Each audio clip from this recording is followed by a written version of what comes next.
Berikut ini adalah media pembelajaran IPS kelas 4, tema 3, subtema 1. Assalamualaikum warahmatullahi wabarakatuh. Selamat pagi anak-anak. Hari ini kita akan belajar muatan IPS pada tema 3, peduli terhadap makhluk hidup, subtema 1, hewan dan tumbuhan di lingkungan rumahku. Muatan IPS KD 3.1. Mari disimak video pembelajarannya ya. Mengenai kenampakan alam dan pemanfaatannya. Ya, apa itu kenampakan alam? Kenampakan alam adalah segala sesuatu yang terjadi secara alami yang disebabkan oleh peristiwa alam. Kenampakan alam dibedakan menjadi dua, yaitu kenampakan alam daratan dan kenampakan alam perairan. Yang pertama, wilayah daratan. Wilayah daratan memiliki bentuk yang padat dan tidak digenangi air. Yang termasuk wilayah daratan adalah dataran rendah dan dataran tinggi. Apa itu dataran rendah? Ya, benar.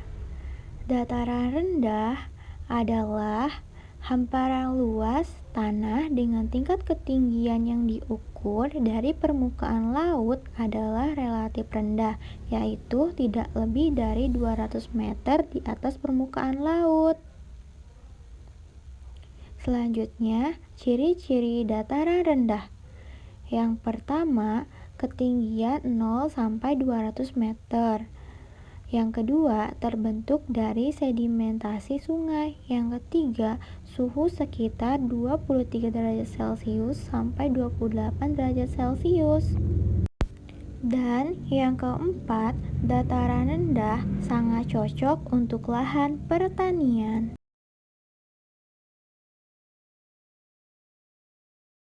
Sumber daya alam di dataran rendah.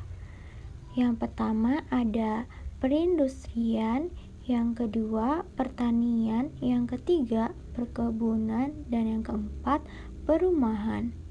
Dan mata pencaharian di dataran rendah yaitu ada buruh, petani, peternak, pedagang, karyawan, dan bekerja di bidang industri.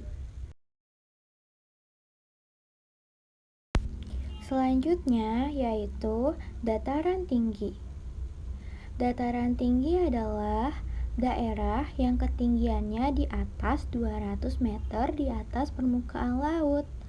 Adapun karakteristik dataran tinggi, yang pertama adalah dataran tinggi, tanahnya terjal dan miring, dan cuacanya sangat sejuk, serta dataran tinggi memiliki curah hujan yang sangat tinggi.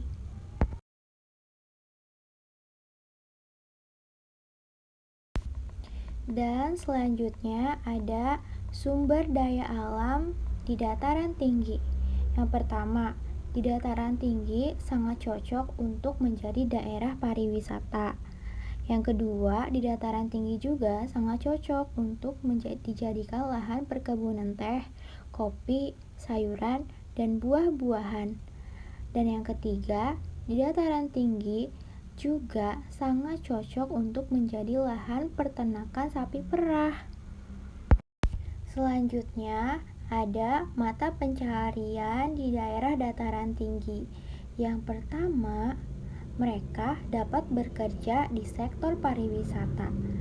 Dan yang kedua, mereka dapat bekerja di sektor perkebunan.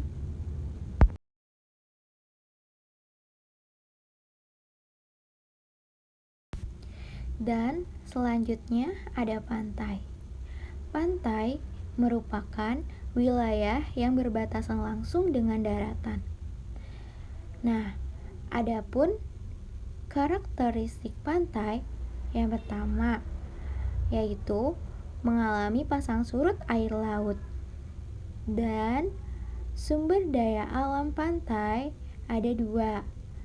Yang pertama yaitu sebagai objek wisata, dan yang kedua dijadikan budidaya ikan, udang, dan tambang. Yang ketiga, air laut bisa juga dijadikan sebagai garam. Nah, dan yang keempat, di pantai bisa juga dijadikan sebagai lahan perkebunan kelapa. Selanjutnya, mata pencaharian di daerah pantai. Yang pertama, sebagai nelayan. Yang kedua, sebagai petani, pengrajin, dan sektor pariwisata. Nah, anak-anak, itu adalah karakteristik dan sumber daya alam serta mata pencaharian dari bentang alam di Indonesia. Kalian pelajari baik-baik ya. Cukup sekian materi kali ini. Semoga bermanfaat. Wassalamualaikum warahmatullahi wabarakatuh. Terima kasih.